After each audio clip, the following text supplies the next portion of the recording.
Save Game Review. Hi everyone, and welcome to today's video where I'm going to be reviewing some more of your save games. And this week, ladies and gentlemen, I have especially for you picked out two extremely high level save games for us to review right here. The first one that we're going to check out is an absolutely insane Mexican One Faith, One Culture on January 1st, 1820. And the second one, also another very skilled campaign right here, Mehmet's Ambition, a campaign that we haven't reviewed so far, on January 13th, 1497. For those of you guys that don't know, man, a One Culture is basically converting the entire world, or at least every uncolonized province maybe, or literally every province, to one single culture. And this player did it as a culture that doesn't even exist in 1444. Then of course for our second campaign right here, Mehmet's Ambition, one of the hardest achievements currently in EU4,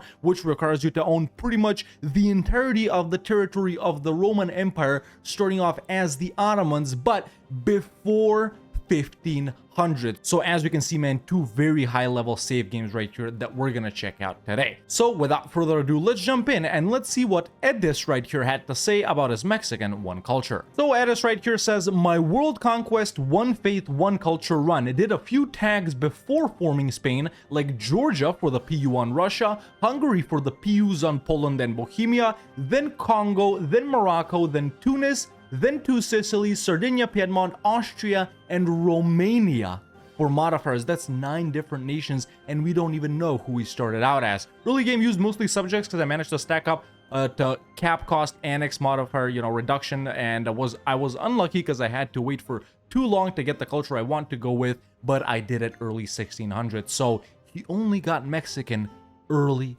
1600s. Without further ado, let's jump in. All right, ladies and gentlemen, here we are in our not so little, in fact, I would say very grand Spain One Culture run. Now, let me get down to the brass tacks right here. Okay, the first thing that you're seeing is what? That's right, every single province is colonized, so no uncolonized province is left alive, which of course is a completely valid run as well. But also, on top of that, this is a true one tag world conquest. So there's a couple of levels to this, right? There's a world conquest, basically you own the entire world, whether yourself or through subjects. Then there's a one tag world conquest, which is basically you own all of the new world and it's only colonies in the old world, so basically colonies are the only subjects. And then there's a true one tag, which means you directly own everything by moving your capital to the new world, and that's exactly what we're seeing right here. All right, so let's open up the great powers list. Obviously an economic hegemon, Spain, literally the only country left on earth with 33,673 development. Now, let's check off the other important things. Going into the religion, obviously it's Catholic. Every single province that I can see right here is literally Catholic. No uncolonized provinces, no other religions left. And then finally, let's go into the culture. And it is literally all Mexican culture. There is not a province left in the world with any other culture. Everyone is Mexicans. I think this would be a much nicer world than the world we currently live in. But let's go ahead and analyze this campaign, man. Going over into the country view right here, we got Emperor Carlos II Rakoczy, which is like a Czech last name or something like that. 355, not bad. Level 5 advisors, extremely cheap, by the way, running in every single category. Going over into the government tab, we have the Spanish thingies right here, and yeah, these are all the cultures that are auto accepted and that this player had to accept for his gameplay right here. But as we can see, none of them actually exist. They're only here because, well, they did exist, but you get the point. But yeah, 125 max absolutism, 125 actual absolutism. Of course, I always say that absolutism isn't that necessary unless you're doing a world conquest. This player did a world conquest and it was absolutely necessary. Going over into the diplomacy tab, there's nothing. There's no one here because there's no other country. There's no one here because there's no one to have any kind of relations with. And there's no possible rivals or anything like that. I mean, this is the emptiest the diplomacy tab can be, I think. But yeah, going over into the economy, man, making about 3.8 thousand ducats a month in the positive. Now, listen, this is probably the first thing that's not so impressive this run, man, because you guys know how absolutely insane the stacking of these trade and production and goods produced, and even tax modifiers or tariffs or vassals or gold can be. And we've definitely seen a lot of stronger economic campaigns in Save Game Review, but hey, we're not judging this campaign on its economic capabilities, are we? So nothing too much to say about this. Going over into the trade department, obviously more than 50% coming in from trade, 115% goods produced, which is excellent if you're not even focusing on stuff like this. Going on to the tech department, literally max tech, admin, and mill. Diplo, obviously it wouldn't be max, because, you know, Diplo points have been spent on culture converting, because it's a one culture after all. Going into the ideas, let's see, we are with Spanish ideas right here, really strong, by the way, and let's see what kind of ideas did our player go with. Espionage, excellent opener if you want to, you know, blob out rapidly, and the vassalization acceptance modifier is actually really nice too. Admin, influence, religious, obviously in a world conquest campaign, you don't even think about military idea groups. This is an excellent opener. Diplo, offensive, humanist, naval. Yeah, humanist just to deal with years of separatism, obviously. Very important modifier if you want to be converting cultures. So yeah, really nothing negative to say about the idea group picks. Going over into the missions department, I think, yeah, almost every single mission has been accomplished, aside from, you know, the exploration ones, which require you to, you know, have explored and stuff like that. Not all policies active, more free ones can be active. And listen, we can nitpick this campaign however we want, man, but the truth is this player set out to do a Mexican one culture, and really there's nothing negative we can say here, is there? Moving over into the stability and expansion, man, a -12, or what you call it, unrest, still under GovCap, by the way. We're going to be taking a look at the states and territories and you know, trade companies later on. In the religion department, obviously a bunch of active cardinals, 180% religious unity, absolutely insane. Missionary strength, by the way, 19.5%. In the military department, max force limit of 2.5 million, 1.7 million soldiers fielded. We got heavy ship combat ability, we got galley combat ability, max professionalism, no army combat ability, but not needed. A very good morale right here, really strong discipline as well. Force limit is 40, but doesn't even matter. Do we even need to take a look at these armies? Actually, the composition on some of these is pretty good, but yeah, it really doesn't matter. As we can see, a lot of them are split, so not even gonna nitpick that. Naval force limit of 2.1 thousand, only 465 ships, by the way, so you could have a lot more. And there are 308 forts. Obviously, 307 of them are in the HRE, as always. But yeah, just goes to show that this player didn't really focus on the economy at all, man. If you do stuff like this, you know, you delete, you build forts, you do buildings. And even when we go into checking out the buildings, I'm not going to nitpick too much, because the goal that has been set out to be accomplished has been accomplished. Now, very important, in the subjects department, yes, we do have trade companies, man. We do have trade companies. So yeah, this player obviously started off as Castile, so that's why they're Castilian.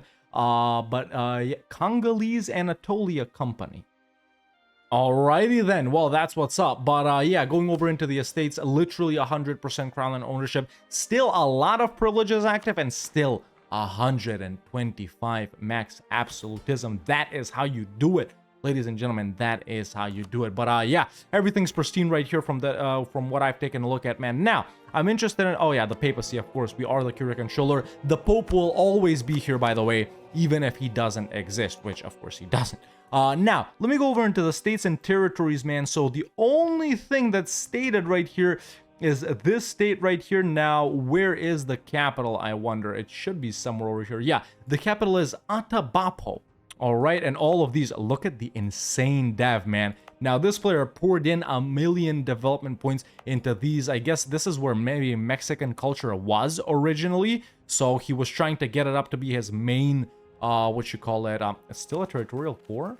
Interesting choice. Definitely an interesting choice that it's only half stated. But yeah, look at how developed some of these provinces are over here. I guess that's just to push the development of a certain culture. Not the capital, though. Capital only at 45. But look at this one, man. 92. Trinidad, 112 development. That's pretty insane right there. That's pretty insane. But yeah, going over back into the states and territories, as we can see, everything else aside from this right here is literally territories and trade companies. In fact, if I go into the I think I have a map mode for that. Where is it? So no, it's not there. Is it? Is it in the political map modes? No, it's not. Is it in the geographical map modes? Yeah, colonial and trade regions. So yeah, what are the? Okay, so everything that's yellow is not in a trade company, or everything that's yellow is in a trade company? Yeah, everything that's yellow is in a trade company because those are the centers of trade.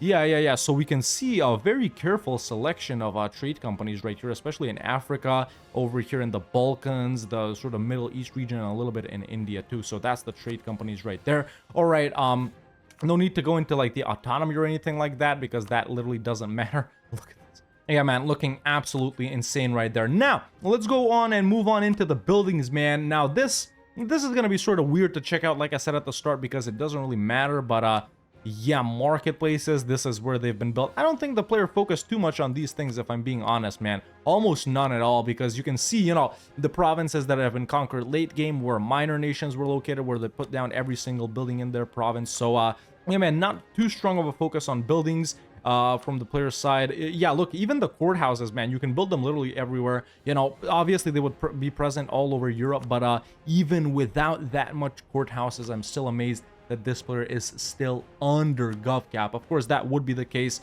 kinda-ish because all of these are territories and nothing is pretty much stated. But yeah, just analyzing the buildings right here and seeing what I can assume the player built, or what I can assume the player didn't build. But obviously for a campaign such as this, you're focusing more on the armies and stuff like that rather than the buildings. So yeah, that's all I can say about that, man. And this is pretty laggy when I start opening up the buildings. So yeah, man, that is what this campaign is looking like so far. Now, let's move on into the government reforms right here. System of councils, tier 1, interesting, but there are a lot of other, what you call it, possibilities. I think the Apostolic Kingdom is like Romania. Then we got Austrian Archduchy, the Admiralty regime as well. We got this, which is like the Hungarian one, but we got curtail noble privileges, decentralized bureaucracy, maintain balance of power, of course, needed for the promoted cultures.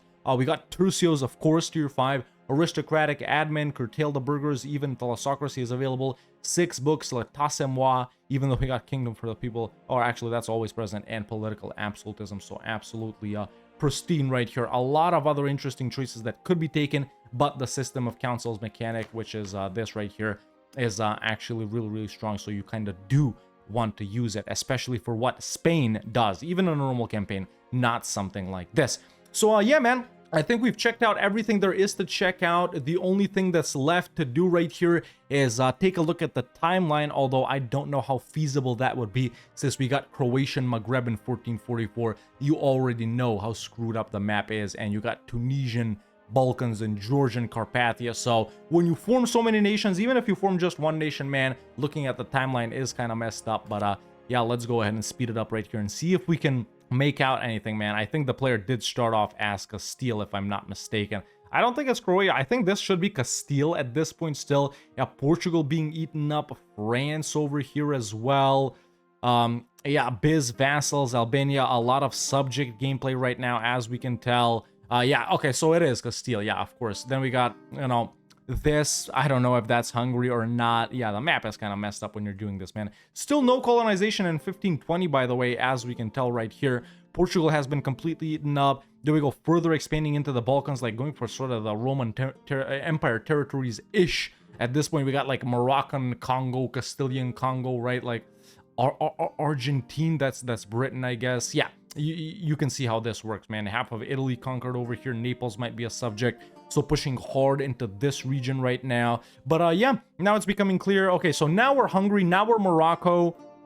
Oh my god, dude, that was like 5 nation formations in a row, and finally we're Spain in the 1600s. So yeah, now is when the real conquest is gonna start. More personal conquest focused rather than subject focused as it is in the early game. We can see Britain colonizing pretty heavily right here in Central and South America. Africa is pretty much wrapped up, pushing hard into India and into Southeast Asia and into China, leaving Europe alone-ish for now. So that's why all those HRE guys have been building stuff. So yeah, pushing further. Korea, there we go. That sort of region right there. New World is still only Britain, man. Finished off China. Russia is looking pretty big. Russia is a junior partner, actually, because of forming Georgia. And now it's just eating up South America. Yeah, eating up over here, this sort of southern Mexico region. Pushing into Europe hard, into Germany right now. All of these guys that are still alive might still be subjects. There's no way for us to tell. North America pretty much done. And yeah, now just a couple of nations left to annex. Yeah, these are definitely subjects. There we go. Burgundy was the last one left. And there we go. Now all that's happening for these final couple of decades is just colonizing the uncolonized provinces, converting the religion and converting the culture. And we got about 40 more years to do that, man. So just 40 years of chilling, clicking buttons, no wars, nothing like that. Maybe fighting some rebellions or whatnot. But there we go. Still 20 years left, man. And just like that, we arrived to our end date of January 1st, 1820, man. Wow. Amazing campaign. True one tag world conquest. I don't think we've shown it off on this series before. We have seen a regular world conquest. I think we've seen a one faith as well, but we definitely haven't seen a true one tag, all provinces colonized, all provinces Catholic, all provinces Mexican. So I really enjoyed this campaign, and I am, even though with all of its shortcomings, because they don't matter in this context, I am gonna give this campaign a 5 out of 5. Let's move on with the next one. Alright, let's continue with our second save game of the day, this Mehmet's Ambition save game by Predatory X. Like I explained at the beginning, you gotta do this by 1500, so this player did it with 3 years to spare. And let's see if he actually, did some, a little explanation regarding his run right here. Let me take a look at that. Okay, so this is what Predatory X says. Hello, this is an Iron Man game with Mehmet's Ambition completed in 1496. Save is on January 1497 with a stable situation, parentheses, current patch. Listen, stable Mehmet's Ambitions, that's something I want to see. I never got the Burgundian inheritance, they refused to die, only used the flip religion trick. Rest of the campaign was conquer, release countries, aylets, and multiple peace deals at the same time to avoid any big countries coalition, and manage overextension with aylets. Truce break with France and Castile only at the end. Hope you enjoyed the save. See ya. P.S. The title of the save game means well in French because you guessed it, it was not my first try. And the name of the save game was just Bon. Okay, so let's jump in. January 13th, 1497. Alright, so here we are in our little Mehmet's Ambition run, man. If we go into the diplomat mode, we can actually see every country that is, every type of subject, along with the allies, along with the Ottomans themselves. Now, if you're a real pro, if you're a real understander of U4 and how to do Mehmet's Ambition and the Ayelet cheese, which is flipping between Orthodox and Sunni to get all of the small Sunni guys to like you so you can vassalize them, then you wouldn't be surprised to see that the actual Ottomans themselves are only this big. In fact, these Ottomans are smaller themselves than they are in 1444, but that's how you do it, man. You do it with Ayelets, you do it with the subjects. But yeah, this is what the country is looking like, man. Obviously, the achievement has already been accomplished, so let's get down into the knit and grit and see what you actually, if you want to, can accomplish with the Ottomans in just 50 years. So, number one on the Great Powers list,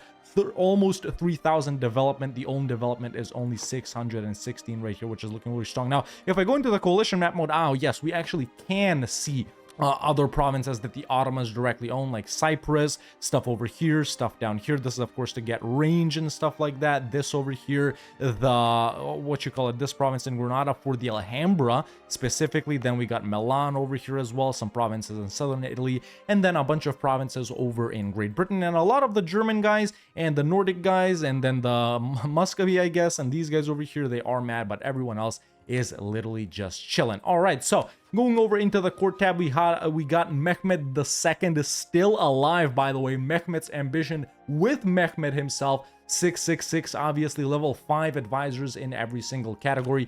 In the government department, not a lot to see right here. Obviously, going into the diplomacy tab, we can see all the truces that are active. The only alliance, which is with Khorasan, and then we got pretty much everyone that's a core Ayelet right here. The only regular vassal is Man, and then we have a bunch of regular Ayelets right here. I'm guessing these are the guys that really aren't needed for this run. Well, maybe aside from Fez, but yeah, really is just there's just really a million subjects. How do we see how many subjects we have exactly? I guess we're gonna check that out pretty soon. But going over into the economy tab, actually making quite a bit of money. Wow, this is a stable run, man.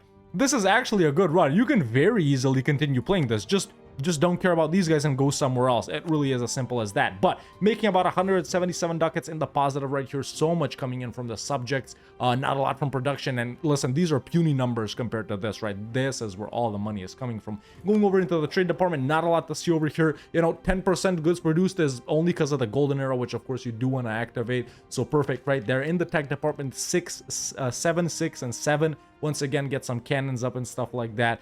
That means since we're admin tech 7, we will have 2 idea groups active, but I don't know how far along exactly we are. So influence is filled out. Obviously, you need influence for such a heavy subject run. Even though ALETs don't consider other ALETs for independence and stuff like that, it still is very much needed so you can get all the other bonuses from them, like the income and the force limit and stuff like that. And then quantity filled up to the 3rd idea right here, just maybe so we can get, I don't know, the CAF combat and the manpower and the manpower recovery speed. But yeah, going over into the missions, some that can be pretty much auto-completed with what you're doing, no real focus on stuff like that, but actually quite a few missions have been accomplished, so good job on that. And over here, not a lot to see in the stability and expansion under GovCap, way under obviously since the Ottomans themselves don't own that much provinces themselves. Positive stability in the religion department, we are Sunni right now, but of course so many Catholic and Orthodox provinces are owned. Defender of the Faith tier 5, and obviously more than 100% religious unity, because I am expecting, you know, to have those privileges which don't give you penalties. And as we can see, none of these provinces give penalties. Over in the military department, something I'm actually pretty interested in is, okay, 15% CAF combat, lots of extremely strong generals. Due to all the battles that have been fought, obviously you will have a very high army tradition, which means you will have really good generals, really good morale, really good discipline, 210 force limit. Almost all of this is coming from vassals, and still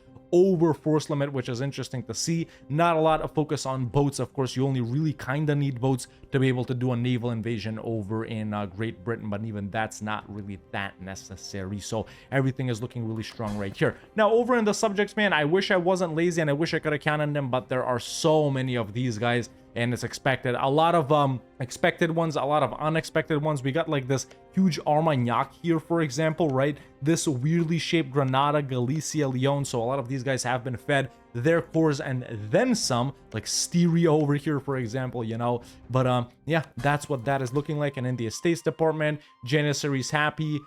Demi, they don't actually have guaranteed Demi autonomy, for example, but still no religious disunity, which is very nice. All of the relevant privileges granted to all of the estates, and still, interestingly enough, under 30 GovCap. So yeah, that is as chaotic as everything is, man. You gotta understand that this is a run where you really go balls out. You really do everything that you can, because you know you're only playing max till 1500, right? You don't care about that. You don't care about establishing your nation, picking the right idea groups for the future. You're picking the right idea groups for now, right? So even though someone may be mad at you, you may collapse in this department and in that department, and you don't really focus on building buildings and stuff like that. You don't really care because you're doing everything for now. And I really like these types of runs where you know they're focused on time. That's pretty much how we do it over on Parabellum, right? The show that me, Lathan, and Midge run, and you only got 1 hour to accomplish these challenges. And it really is a different style of gameplay to regular gameplay, where you sort of gotta get yourself into that mindset of, all right, I'm playing for 1 hour. The normal stuff doesn't really matter. But yeah, I'm loving everything so far. Let's go over into the states department, states and territories right here. So obviously everything, all this already starts off stated. None of this is stated. Okay, that's really not that relevant. Let me take a look at the autonomy real quick. Not a lot to raise or lower or stuff like that. Let's take a look at the development map mode. I didn't do that last campaign, sorry, but let's just see. Yeah, Constantinople pretty much, and then that's it. Not a lot to take a look at right here. So yeah, let's do the buildings as well. Not a lot of buildings have been unlocked. I wonder if this player built anything at all. So yeah, we don't even have a marketplace in Constantinople, man. Everything that's been built has been built by other nations. Maybe courthouses. No, we're not at Admin Tech 8 actually. Yeah, buildings, there's completely no need to take a look at any of this, man, because none of these things will help you out in the long run, right? Stuff like this you don't care about in a run like this. It's all, you know, vassal focused. You get your money from them, you get your force limit from them. Still, even positive manpower, not at 0 manpower, not at 1 million overextension. Sure, corruption is a little bit bad, but you can just max that out and it'll be gone in a second, you know what I'm saying? So stability at positive too. So it really is a stable run, man. It really is a stable run, and I'm actually liking that quite a lot. I'm actually liking that quite a lot. So yeah, not a lot to take a look at in the buildings department either. So yeah, because this is such a short run, and because the goal is so focused, man, you know, there's not really too much to take a look at in the stuff that we normally take a look at. Maybe we can analyze the map a little bit more. So we got these subjects down here, which aren't necessarily all of Arabia. Almost all of the original guys still present, in fact, with 1444 borders, like I said, almost. Even pushed into India right here. All of these guys can be ALEted, man. It's so easy with the flipping between Sunni and Orthodox. And if you guys don't know, what that does is, obviously the Ottomans start off as Sunni, right? But because your territory is almost 50-50 Orthodox Sunni, it's very easy to just give up a couple of provinces in Anatolia and dev up a couple of provinces in the Balkans, so you get more Orthodox. Then you can flip to Orthodox. But then what you do is you dev up the provinces that are Sunni, and then you flip back to Sunni. And because you flip back to Sunni, all of the, you know, the Muslim guys, not just Sunni, but Shia and Ibadi as well, will like you a lot more. They'll gain that plus 100 opinion modifier of you, and then you can very easily vassalize some of them. You do that a couple of times, 3 or 4 times, Orthodox, Sunni, Orthodox, Sunni, Orthodox, Sunni, and then literally every single nation that you see ALEted here that starts off as Muslim already will instantly accept to become your vassal. And then of course you can ALET them so they don't take up a Diplo slot. It literally is that easy, man, and it's so good. Is that an exploit? I guess, but then again, flipping religion is in the game. So you either, you know, to stop this exploit, if you want to call it, you either gotta make you either gotta remove flipping religion, or you gotta remove the modifier that nations around you get when you flip to their religion, which I don't think either of those things should be removed. So that's why this thing is gonna be staying in the game. But yeah, that's how you do it, man. Other interesting scenarios right here, obviously Mamluks crushed, everyone over here ALEted. Castile, Navarra, and Aragon still alive in over here in Iberia. France is still alive in Paris. Burgundy is still alive. No Burgundian succession. You usually royal marry them when you flip what you call it, Orthodox, to be able to get the Burgundian succession. Pope still alive in Rome. Genoa, Venice over here. A couple of southern HRE guys. Danish Britain, as always. Gaeldom exists. I don't even know what's going on over here. England still owns London, so obviously no capitals taken aside from Vienna over here. And yeah, it's looking really nice, man. It's looking really nice. Let's go over into the government reforms. I don't think we'll have anything. Yeah, Ottoman government Devshirme system representatives maintain the balance of power. I'm actually surprised he even got to tier 4 with well, I guess when you own that little land yourself, it is pretty easy. But yeah, that's pretty much the status of this Mehmet's Ambition run, man. I love to see it. Not the cleanest borders I've ever seen, but I am liking the fact of how stable this run actually is, and that it's actually really easy to just jump in, even for a moderately experienced player, and to continue playing this run. Your subjects won't be rebellion. You just won't focus on the guys that hate you. You'll chill for a couple of years, build up economically. If you actually focus on the economy now with all of the buildings, man, you become an absolute juggernaut. Not that you already aren't, and you just continue to expand elsewhere, man. This is prime setup for a very easy world conquest right here too. But let's take a look at the timeline, man. Obviously it's going to be a little wonky because it's subjects and not that much expanding by the Ottomans themselves. Let's go with this speed right here. So yeah, we are already seeing conquests, and at this point, man, giving up some provinces. Yes, we are seeing the ALEs. Now look how fast it's happening over in Arabia with these small guys. Over in the Balkans, Tlemcen, these guys too over here. Granada already, so more chopping down of the Mamluks, pushing over here. Slight push over further into the HRE, as we can see. More ALEts being established over here. There we go. Now it's a little period of chilling, fighting actual wars. ALEting guys in Italy. We're already got subjects in Britain. It's the 70s. There's Hungary.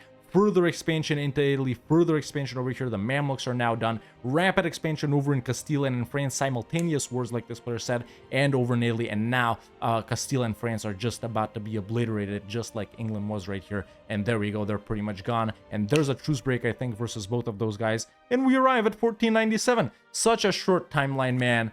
This is definitely the type of run, you know, we get these sort of save games sometimes where it would be more interesting to take a look at a video of them, or you know, watch a playthrough or something like that. But nevertheless, man, I haven't done this achievement. I think I could do it, but I just don't got the patience for it. If I fail like halfway through, I won't want to restart. So yeah, kudos, man. Definitely one of the hardest achievements in U4 right now. And you just made it look easy. Definitely way harder if you don't do the ALET cheese, but still, even with that, man, hats off. And that's been our second and final save game of the day. I'm also going to give this run a 5 out of 5.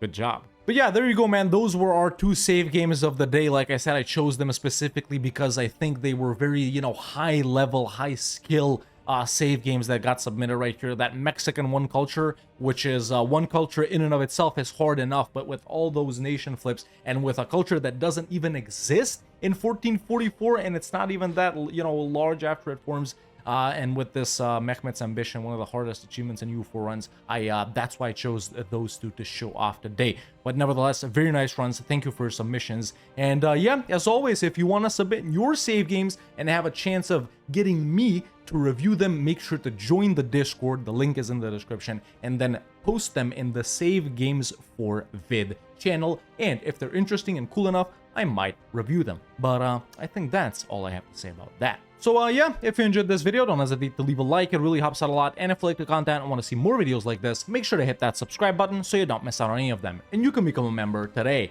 and join the Discord. The link is in the description. Thank you so much for watching, and I'll see you next time with another EU4 video.